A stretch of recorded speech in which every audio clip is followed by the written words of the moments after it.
বিদায় করার জন্য।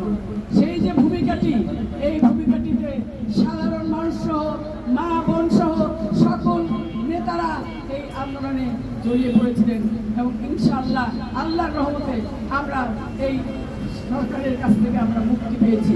তাই আজ বলতে চাই, আজকে যে ষড়যন্ত্র চলছে, তারেক রহমান কবে চলে আসতেন, কিন্তু তাকে আসতে দেওয়া হচ্ছে না কেন সেটা বলতে চাই।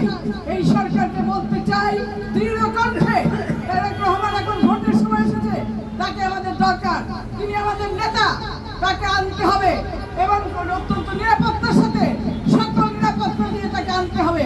প্রয়োজনে আমরা সারা বাংলাদেশের মানুষ তো আছি, বিএনপির ঘটনারা আমরা আছি, আপনি নিরাপত্তা দেন, আমরাও আছি তার সাথে। এই জন্য আপনাকে আমি বিশেষ করে এই অন্তর্বর্তী সরকারকে বলবো, আপনি অতি দ্রুত সকল নিরাপত্তা সহ তারেক রহমানকে ফিরিয়ে আনার ব্যবস্থা করেন, নচেত বাংলাদেশের মানুষ কিন্তু বসে থাকবে না।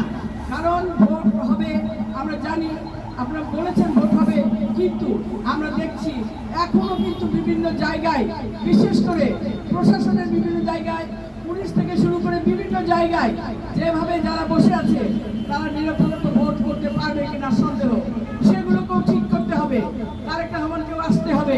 সেই কারণে আপনি এ ব্যাপারে ব্যবস্থা নেবেন এই বলে আমি আপনাদেরকে আজকে যারা এসেছেন তাদেরকে ধন্যবাদ জানাচ্ছি।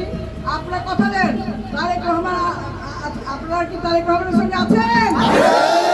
খালেদার সঙ্গে আছেন? আমাদের জিয়া রহমানের সঙ্গে আছেন? আমরা সকলে মিলে তারেক রহমানের হাতকে শক্তিশালী করার জন্য আপনারা সবাই প্রতিজ্ঞাবদ্ধ হবেন এবং যে কোনো আন্দোলন যদি আবারও লাগে আপনারা ঝাঁপিয়ে পড়বেন।